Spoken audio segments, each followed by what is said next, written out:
골치 아픈 이 학문적인 이야기를 말하는 것인데요. 역사에 관한 이야기입니다. 우리는 역사를 생각할 때 역사는 단순히 과거에 관한 학문이다는 생각을 할 때가 많습니다. 현재를 살아가는 우리에게 때로 역사는 의미가 없다는 말입니다. 그런데 이 로마의 정치가이자 철학자인 키케로는 역사에 대해서 이렇게 선언을 했습니다. 역사는 이 시대의 참된 증인이며 진리의 빛이다. 아마도 이 말은 이렇게 해석을 할 수 있을 것 같은데요. 한 시대를 가장 정확하게 판단하는 것은 역사이고, 역사는 미래를 향한 등이요 빛이다. 마치 이 시편 119편 105절이 주의 말씀은 내 발의 등이요 내 길의 빛이니이다 라고 하면서 하나님의 말씀이 우리의 길과 걸음을 인도한다는 말씀을 하듯이, 키케로는 역사가 후시대 사람들에게 참된 진리를 보게 하고 바른 길을 걷게 한다는 그런 말을 한 것입니다.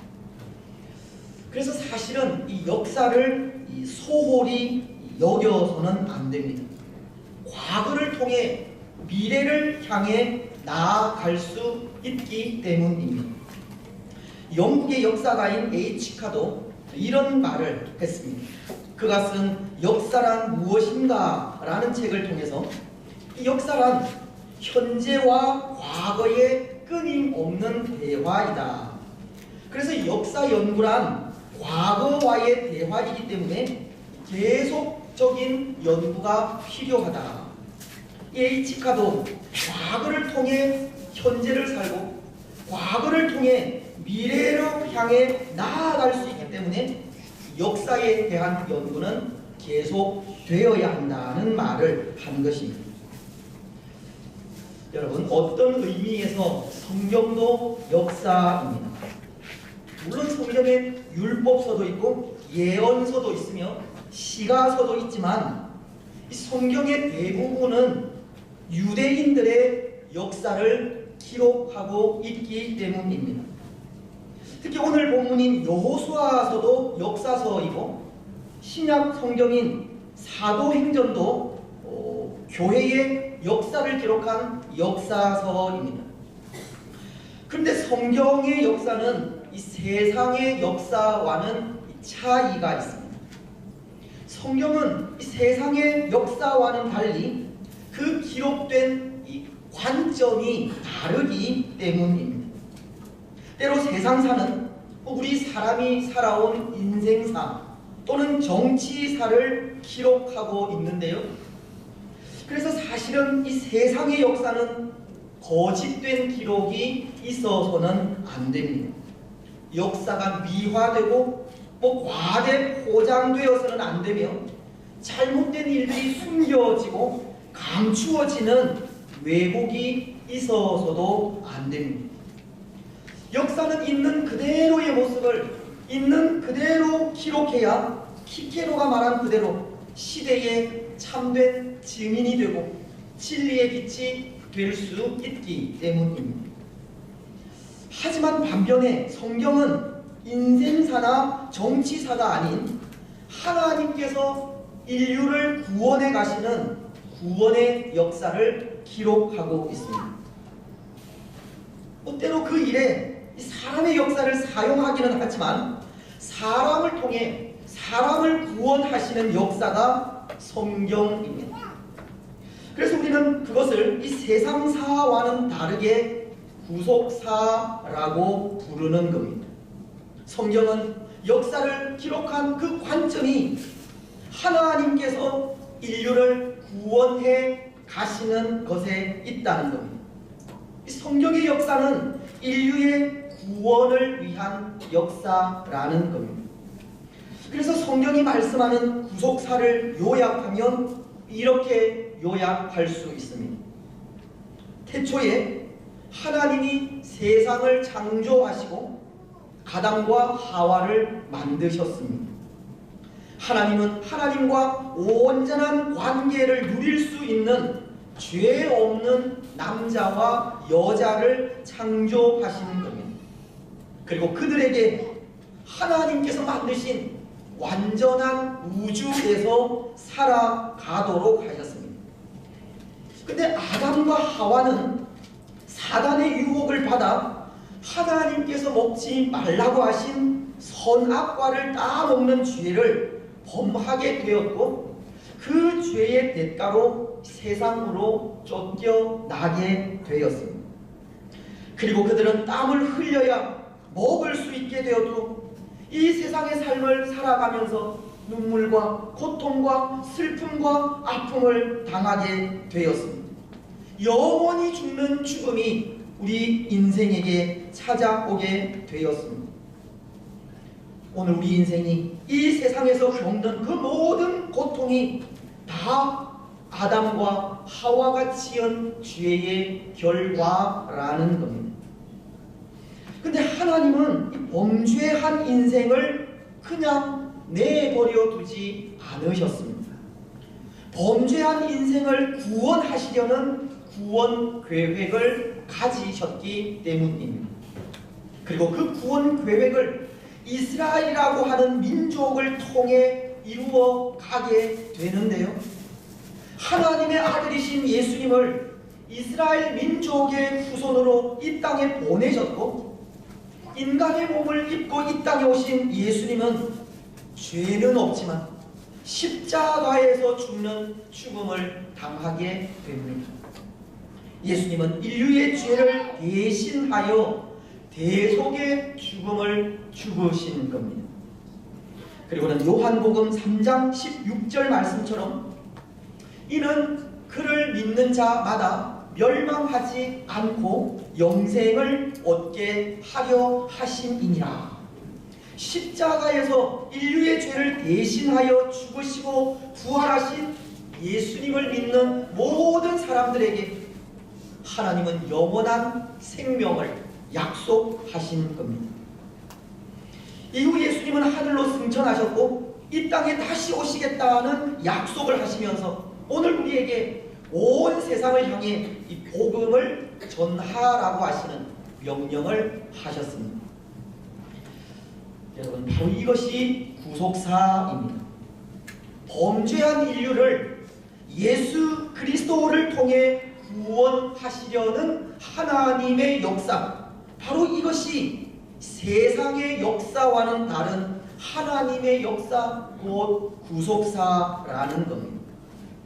모든 성경은 바로 이 초점에 맞추어져 있습니다. 오늘 우리가 읽은 말씀도 마찬가지입니다. 이 구속사의 한 장면을 보여주고 있다는 겁니다. 그런데 여러분, 오늘 본문을 보면 좀 의문을 품게 하는 부분이 있는데요. 지루한 과거의 역사만을 기록하고 있기 때문입니다.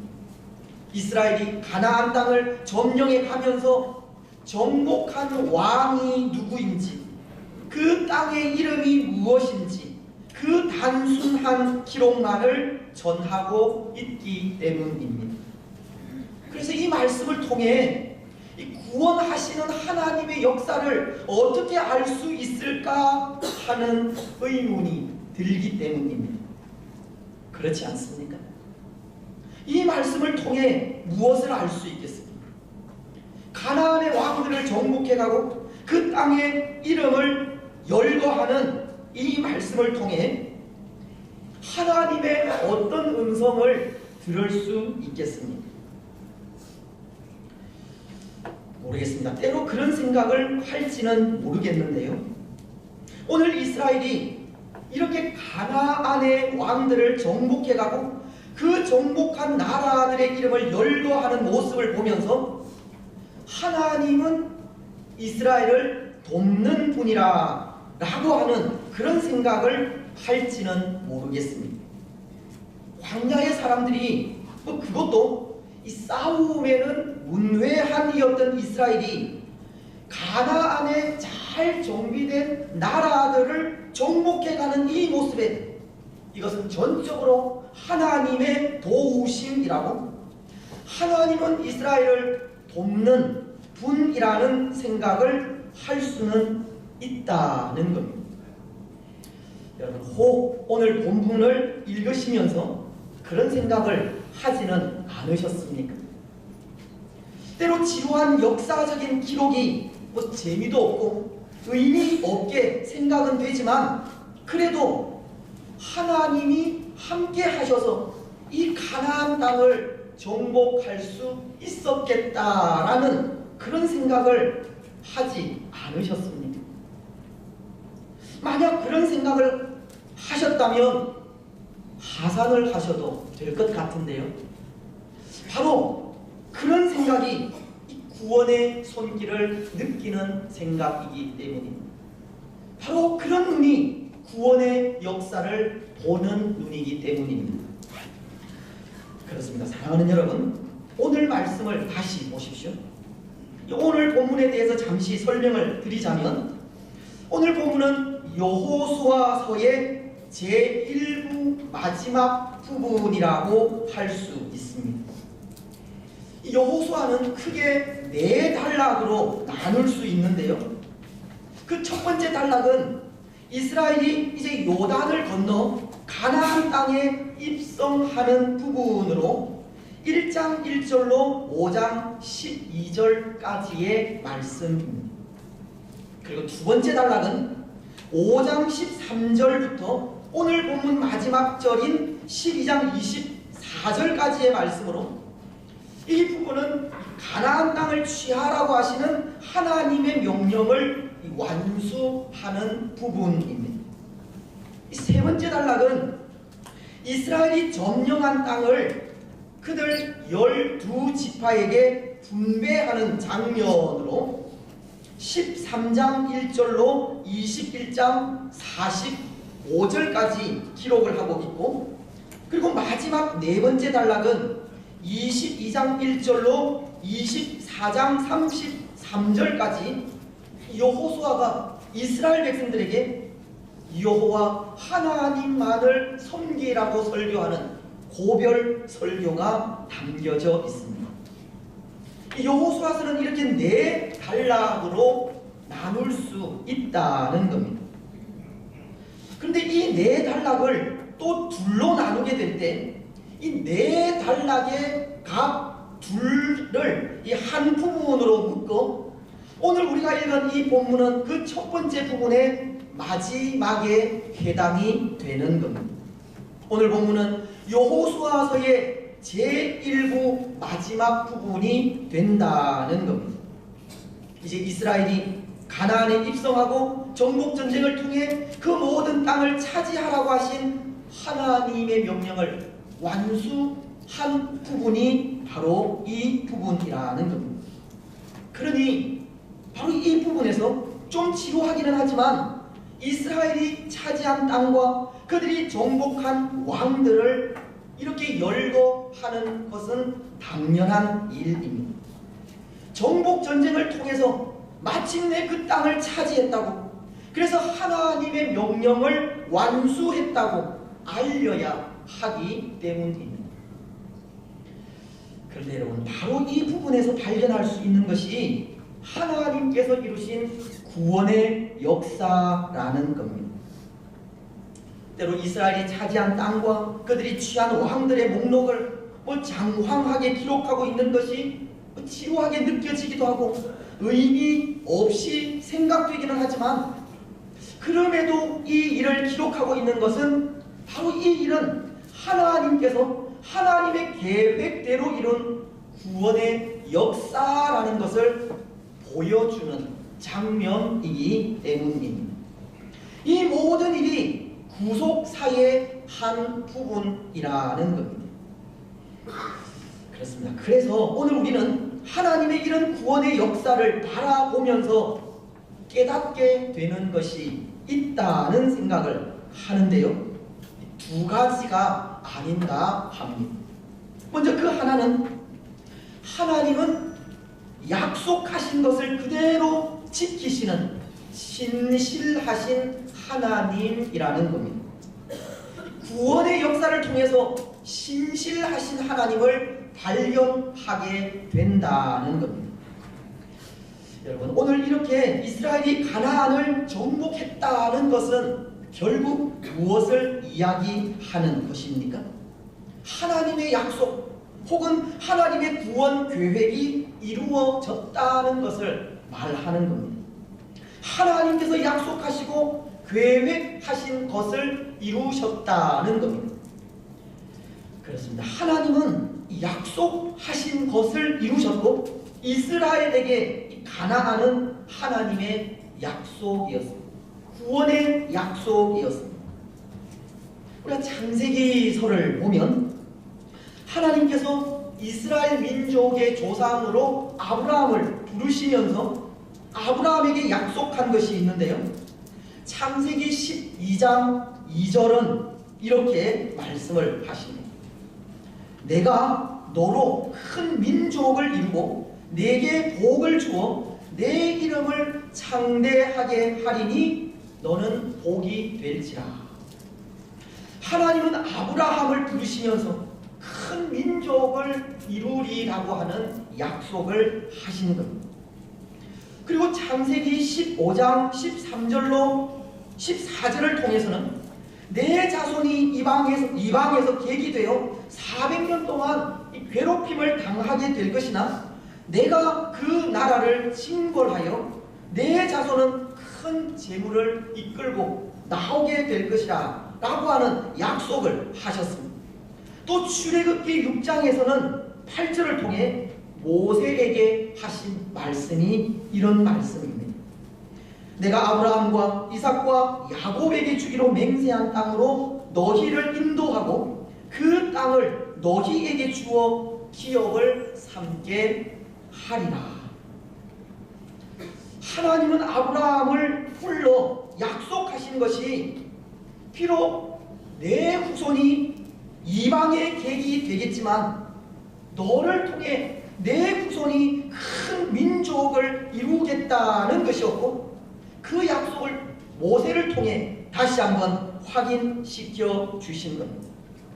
이스라엘을 향하신 하나님의 약속은 가나안이었고 가나안에서 큰 민족 즉 하나님의 나라를 이루시겠다는 것이 하나님의 계획이었다는 겁니다. 오늘 이스라엘이 가나안 땅을 정복했다는 것은 바로 그 하나님의 약속이 성취된 것을 말하는 겁니다. 오늘 여호수아가 그들이 정복한 땅과 왕들을 의미 없게 기록한 것이 아니라 이 땅은 이미 오래전에 하나님께서 우리 조상들에게 약속하신 것이고 하나님께서 약속하신 그대로 우리가 이 땅을 정복하여 마침내 하나님의 약속이 성취되었다라고 알리는 기록이라는 겁니다. 그래서 오늘 본문은 이 약속을 이루신 신실하신 하나님을 찬양하는 기사이고 이스라엘의 구원을 이루신 하나님의 신실하심을 송축하는 기사인 것입니다. 여러분, 하나님은 얼마나 신실하신 분이십니까? 하나님은 얼마나 약속을 잘 지키는 분이십니까? 하나님은 하나님께서 약속하신 그대로 가나안 땅을 이스라엘에게 주신 겁니다. 아브라함과 이삭을 이어 야곱이 가나안을 떠난 지 약 430여 년이 흘렀지만 그 긴 세월 동안 한순간도 잊지 않으시고 기억하셨다가 마침내 하나님께서 정하신 시간에 그 가나안이라는 땅을 이스라엘에게 주신 겁니다. 하나님은 하나님의 약속을 이루셨습니다. 하나님은 신실하신 분이라는 것을 가르치는 겁니다. 사랑하는 여러분, 이것은 오늘 우리에게도 마찬가지입니다. 하나님은 오늘 우리에게도 많은 약속을 하셨습니다. 사실 오늘 우리가 가지고 있는 이 성경이 약속의 말씀이지 않습니까? 성경은 신약과 구약으로 구성되어 있는데요. 신약과 구약의 그 약이라고 하는 말이 이 카버넌트라고 하는 단어로 언약 또는 약속을 의미하는 말입니다. 그래서 구약은 예수님이 오시기 전에 예수님이 오시겠다고 약속하신 말씀의 기록이고, 신약은 약속하신 그대로 이 땅에 오신 예수님에 대한 기록입니다. 특히 구약을 보시면 물론 여러 부분에서 예수님의 탄생을 약속하고 있지만, 이사야서는 7장 14절을 통해 이렇게 말씀하십니다. 그러므로 주께서 친히 징조를 너희에게 주실 것이라.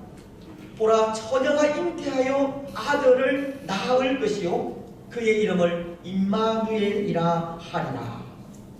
구약은 오실 예수님에 대한 약속의 말씀이라는 겁니다. 또 신약인 마태복음은 1장 25절을 통해 이렇게 말씀을 하시는데요.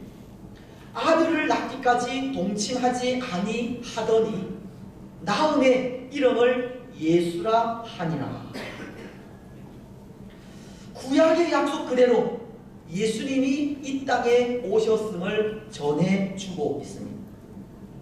또한 하나님의 약속이 사도행전 16장 31절을 통해서는 주 예수를 믿으라, 그리하면 너와 내 집이 구원을 받으리라. 약속하신 그대로 이 땅에 오신 예수님을 마음으로 믿고 입으로 시인하면 구원을 받게 될 것을 약속하셨고, 그 외에 많은 말씀들을 통해 하나님의 말씀을 지키는 자에 대한 복을 말씀하셨습니다. 성경은 약속의 말씀이라는 것, 성경은 구속사라는 말씀을 드렸듯이 성경은 우리의 구원을 약속한 약속의 말씀입니다. 바로 우리를 위한, 나를 위한 약속의 말씀이 성경입니다. 그런데 그 약속이 어떻게 된다는 겁니까? 신실하신 하나님으로 인해 그대로 이루어진다는 겁니다. 우리를 향한 그 모든 약속은 신실하신 하나님으로 인해 이루어지는 겁니다. 그래서 예수님을 나의 구원자로 믿으면 약속하신 그대로 구원을 받게 되고, 약속의 말씀을 잘 지켜 살아가면 신명기서에서 말씀하듯이 세계 모든 민족 위에 뛰어나게 되고, 성읍에서도 들에서도 복을 받으며 들어와도 복을 받고 나가도 복을 받게 되는 겁니다. 여러분, 그 약속의 말씀 우리 눈으로 한번 확인하셔야 하지 않겠습니까? 성경을 한번 찾으셨으면 좋겠는데요. 먼저 사도행전 16장 31절을 찾아보시기 바랍니다. 신약성경 216페이지인데요. 물론 자막으로 나가기는 하지만 하나님의 말씀을 우리 눈으로 찾아서 읽으면 그 말씀이 우리 가운데 더 가까이 다가오리라 생각합니다. 사도행전 16장 31절입니다. 우리 찾으셨으면 같이 읽겠습니다. 시작. 이르되 주 예수를 믿으라, 그리하면 너와 내 집이 구원을 받으리라. 다음 구약성경인데요. 신명기서 28장입니다. 구약성경 303페이지 신명기 28장 1절 말씀부터 6절 말씀 같이 읽겠습니다. 신명기서 28장 1절로 6절입니다. 예, 같이 읽겠습니다. 시작. 내가 내 하나님 여호와의 말씀을 삼가 듣고 내가 오늘 내게 명령하는 그의 모든 명령을 지켜 행하면 내 하나님 여호와께서 너를 세계 모든 민족 위에 뛰어나게 하실 것이라. 네가 내 하나님 여호와의 말씀을 청종하면 이 모든 복이 내게 임하여 내게 이르리니 성읍에서도 복을 받고 들에서도 복을 받을 것이며 내 몸의 자녀와 내 토지의 소산과 내 짐승의 새끼와 소와 양의 새끼가 복을 받을 것이며 내 광주와 또 안주 그릇이 복을 받을 것이며 네가 들어와도 복을 받고 나가도 복을 받을 것이니라. 하나님은 분명히 약속하셨습니다. 주 예수를 믿을 때 구원이 임하겠다. 하나님의 약속의 말씀을 지키면 약속의 말씀 그대로 복을 주시겠다고 약속하셨습니다. 하나님은 약속하신 그대로를 이루시는 분이십니다. 신실하신 분이십니다. 오늘 우리와의 약속을 절대 잊지 않으시고 먼저 이루시는 분이 하나님이십니다.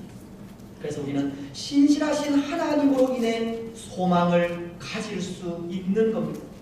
신실하신 하나님만을 의지하고 하나님께 우리의 삶을 맡길 수 있는 겁니다. 사랑하는 여러분, 약속의 말씀을 이루시는 신실하신 하나님을 믿고 항상 의지하시기를 바랍니다. 그래서 약속하신 말씀 그대로 주 예수를 믿어 구원받는 복된 성도들이 되시고 또 하나님의 약속의 말씀을 잘 지켜 세계 모든 민족 위에 뛰어나고 성읍에서도 들에서도 복을 받으며 들어와도 복을 받고 나아가도 복을 받는 복된 성도들이 되시기를 바랍니다. 이제 또 하나님의 구원의 손길을 통해서 깨닫게 되는 것은 그 구원의 손길에 동참하라고 하시는 하나님을 만나게 됩니다. 생육하고 번성하며 땅에 충만하라, 땅을 정복하라고 하시는 하나님의 음성을 구원의 역사를 통해서 들을 수 있다는 겁니다. 여러분, 오늘 이스라엘이 가나안을 정복했다는 것은 한편으로는 그렇습니다. 우리가 앞서도 생각을 했지만 신실하신 하나님의 약속의 성취입니다. 하나님의 계획이 하나님에 의해서 이루어진 결과라는 겁니다. 하지만 이것은 이스라엘의 입장에서 보면 하나님께서 가나안을 정복하라고 하신 그 명령을 이룬 것이 됩니다. 하나님 편에서는 약속의 성취이지만 이스라엘의 입장에서는 하나님께서 명령하신 그 명령을 이루게 된 일이라는 겁니다. 이스라엘은 가나안을 정복하라고 하신 하나님의 명령을 듣고 순종함으로 그 땅을 정복했고 하나님의 명령을 마침내 완수하게 되었다는 겁니다. 이것은 다시 말씀을 드리면 이스라엘은 하나님의 그 구원의 손길에 동참하라고 하시는 하나님의 마음을 깨닫고 그 뜻을 따랐다는 겁니다. 생육하고 번성하며 땅에 충만하라고 하시는 하나님의 음성을 듣고 순종한 것입니다. 여러분, 오늘 본문을 통해 바로 그것을 깨닫게 된다는 겁니다. 오늘 이스라엘이 하나님의 구원의 손길에 동참하여 가나안을 점령했듯이 오늘 우리에게도 그 구원의 손길에 동참하라는 겁니다. 생육하고 번성하며 땅에 충만하고 땅을 정복하라고 하시는 하나님의 음성을 들으라는 겁니다. 하나님의 구원 사역을 우리를 통해서 계속 이루어 가라고 하시는 겁니다. 여러분, 하나님께서 교회를 세우신 목적이 어디에 있겠습니까? 오늘 우리는 교회 설립 46주년을 기념하고 있는데요. 교회를 세우신 하나님의 뜻이 어디에 있느냐는 겁니다. 마태복음은 28장 19절로 20절을 통해 이렇게 말씀을 하십니다. 그러므로 너희는 가서 모든 민족으로 제자를 삼아 아버지와 아들과 성령의 이름으로 세례를 베풀고 내가 너희에게 분부한 모든 것을 가르쳐 지키게 하라. 볼지어다 내가 세상 끝날까지 너희와 항상 함께 있으리라. 예수님은 세상 끝날까지 우리와 함께 하시겠다라고 하시면서 모든 민족에게 나아가 제자 삼는 일을 하라고 하십니다. 교회를 세우신 하나님의 뜻은 하나님의 그 구원 사역을 계속해서 이루어가기 위함이라는 겁니다. 오늘 우리를 통해 하나님의 나라를 세워가라는 겁니다. 하나님의 그 구속사를 계속 이어가라는 겁니다. 선교하고 전도하며 교육하라는 겁니다. 사랑하는 여러분, 오늘 우리는 우리를 통해 죽어가는 영혼들, 믿지 않는 우리의 가족들, 이웃들이 예수님을 믿어 구원의 은혜를 입는 그 역사를 우리를 통해서 계속 이어가시기를 바랍니다. 우리를 통해 아무 소망 없는 나라와 민족이 예수님을 믿어 소망 가운데 거하는 은혜가 있게 하시기를 바랍니다. 우리를 통해 이 땅에 많은 사람들이 주께로 돌아오는 역사를 이루어가는 우리들이 되시기를 바랍니다. 바로 그 일이 하나님께서 교회를 세우신 뜻이고 교회 설립주의를 지키는 우리가 새겨야 할 말씀입니다. 사랑하는 여러분, 예수님 다시 오시는 그날까지 중단 없이 구원의 역사를 이루어가는 복된 교회가 되시기를 바랍니다. 이제 말씀을 맺겠습니다. 사랑하는 여러분, 오늘 하나님은 구원의 역사, 구속사를 통해 신실하신 하나님을 만나게 하셨습니다. 구원의 손길에 동참하기를 원하시는 하나님의 마음을 보게 하셨습니다. 오늘 우리는 신실하신 하나님의 그 손길을 고백하면서 약속의 신실하신 하나님을 믿고 의지하여 항상 소망 가운데 거하시기를 바랍니다. 또 구원의 손길에 동참하기를 원하시는 하나님의 마음을 기억하여 교회를 통해서 주의 구원을 이루어 가시기를 바랍니다. 그래서 그 모습을 통해 교회를 세우신 하나님의 뜻을 더 아름답게 이루어가는 복된 성도들이 되시기를 주님의 이름으로 축복합니다. 찬송 301장